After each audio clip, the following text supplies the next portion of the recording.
Hey Cowboys Nation, let's go for another round of news from America's team. Watch until the end so you don't miss any news and sign up to stay tuned for everything that comes out about the Cowboys. Cowboys Micah Parsons fires passionate reaction to edge rusher rankings.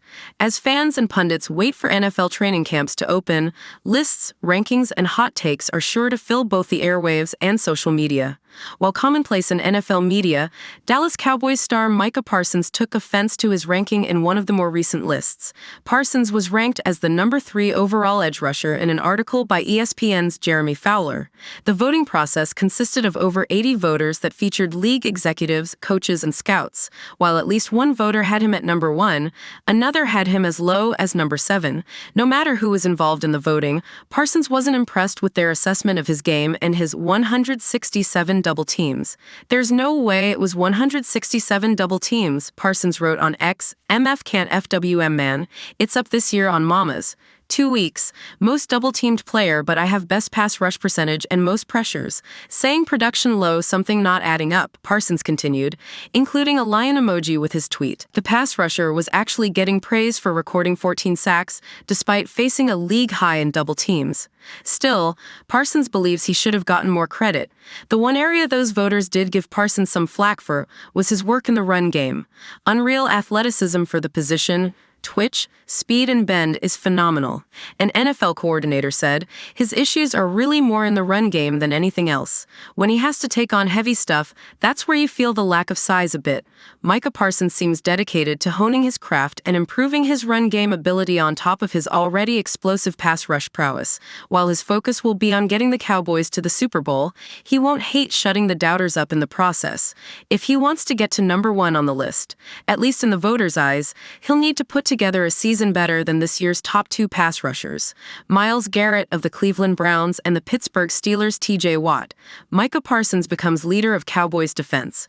Micah Parsons has been a Pro Bowler every year he has been in the league. He's a former Defensive Rookie of the Year and a 2-time All-Pro.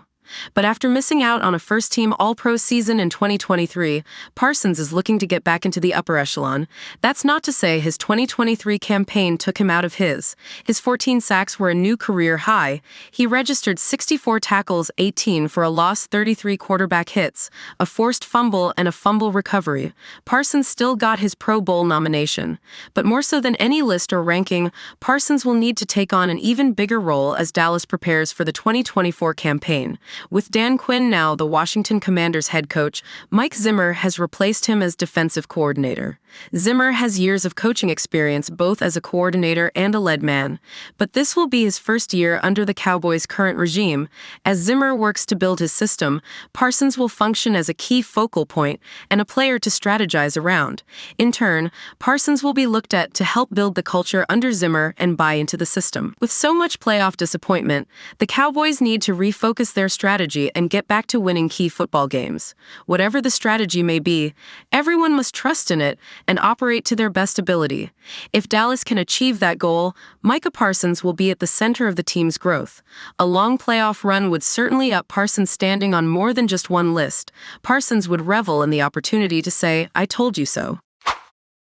Cowboys urged to sign ex-Bills RB in late free agency move.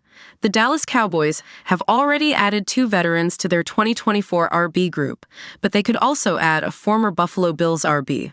While Ezekiel Elliott and Royce Freeman provide an injection of experience, Dallas is now being named a potential home for veteran RB Leonard Fournette.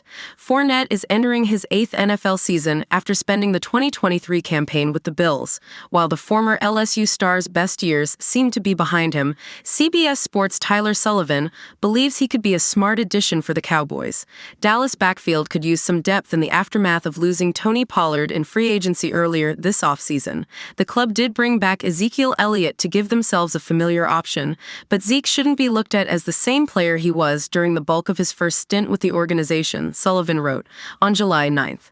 Beyond Elliott, the Cowboys have Rico Dowdle, Royce Freeman, Deuce Vaughn, Malik Davis, Snoop Connor, and Nathaniel Pete on the running back depth chart. Not exactly a murderer's row. While Fournette isn't the same player he once was, he'd provide them a cheap option that raises the backfield's floor. In terms of his experience and value, there may not be a better option for Dallas. Fournette joins up with Bills after Florida years. Throughout his high school and college years, Fournette was a massive prospect. After taking the Southeast by storm at St. Augustine High School, he then dominated at LSU. When it came time for the NFL, the Jacksonville Jaguars selected him as the 4th overall pick of the 2017 NFL Draft. Almost immediately, Fournette was making an impact. The now 29-year-old ran for 1,040 yards as a rookie, scoring 10 total touchdowns. Fournette helped lead Jacksonville to their first playoff appearance in a decade, but that begat struggles in Duval County. Fournette was banged up the majority of the 2018 campaign, missing half of the season. He rebounded with his best NFL season, totaling 1,652 yards from scrimmage in 2019 according to Pro Football Reference. But Jacksonville was moving on, eventually letting him sign with the Tampa Bay Buccaneers. While in Tampa, Fournette won a Super Bowl and developed his Playoff Lenny nickname as he scored 6 touchdowns in 6 playoff appearances for the Bucs. Cowboys could cut Elliott, while Fournette could be an option for Dallas. The idea is that he would work alongside Elliott. However, Cowboys Wire's KD Drummond believes that Elliott could be released before the fall. Ezekiel Elliott not making the roster would by far be the most surprising outcome of this year's training camp, but it can't be wholly dismissed. On July 8th, while there isn't another proven back on the roster, $1.6 million in guarantees isn't enough to guarantee a player a roster spot. Drummond's argument is that the Cowboys don't have a financial burden to keep Elliott. While that may be true, it's hard to see how Elliott doesn't make the squad. The Cowboys' RB group is a wide mix of players, but only 1 or 2 will likely be outright better than Elliott. If the Cowboys cut Elliott, that will be representative of a much bigger problem than the RB position. Lions WR Amen Ross Street Brown says Cowboys CB Jordan Lewis is crazy trash talker. There is passion within sport. Emotions run high when stakes are being fought for. And throughout the course of an NFL season that is literally every second of every game, some people handle this a certain way, others choose to go down a different path. People have opinions on what is or is not the best and most proper course of action. At the end of the day, everyone is playing to win the game. According to Detroit Lions wide receiver Amon Ross Street Brown, a certain member of the Dallas Cowboys takes things to a different kind of level. St. Brown was recently on the pivot, and in discussing players who talk trash on the field was particularly strong in the assertion that Jordan Lewis is crazy in that capacity. One guy that comes to mind is Jordan Lewis, I think is his name, from the Cowboys. I don't talk much unless someone is going to talk to me. I block hard. I do all that, but he was talking crazy. Some stuff I've never heard before. I'm like, yo, hold on. I'm going to have to go hard on this. He was talking crazy out of the pocket. J-Mo heard it too. He was coming in. At that point, it's like, I don't know what he's saying. I'm trying to make plays, win the game. I'm not worried about him. But once he starts talking like that, if I do get a chance to kill him, I'm gonna kill him. Last season's game between the Cowboys and Lions did not end on terms that the latter enjoyed all too much. You will recall that the Lions had a player who was ruled to have had an issue with reporting prior to a 2-point conversion that likely would have won the game for Detroit. The Lions ultimately still went for the conversion despite taking a penalty, even if they disagreed with it, and did not get it, and wound up losing. The game was incredibly consequential in the tiebreaker of the NFC playoff picture.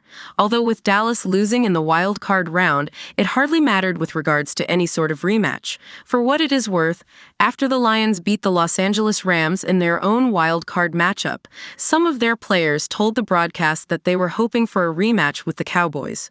Whether or not any of that had to do with any of this is pure speculation. St. Brown seems to simply be talking about Lewis being an intense trash talker. Interestingly, this clip appears to have made its way to Lewis himself. He shared a bit of it on his Instagram story and added this text afterwards. This is exactly what I am talking about. Dude brought my name up off the field and the MFS, not from the city of Detroit, saying something to me. Jordan Lewis, it Jordanged. July 9, 2024, Lewis is from Detroit and played for the Michigan Wolverines, so he is about as through and through as it gets here. He seems to be taking a bit of an exception to Amon Ross Street Brown being a Lion himself and not being from Detroit. The Cowboys host the Lions this year on October 13th, so we have an opportunity to see these two do battle with one another. It will be interesting to say the least.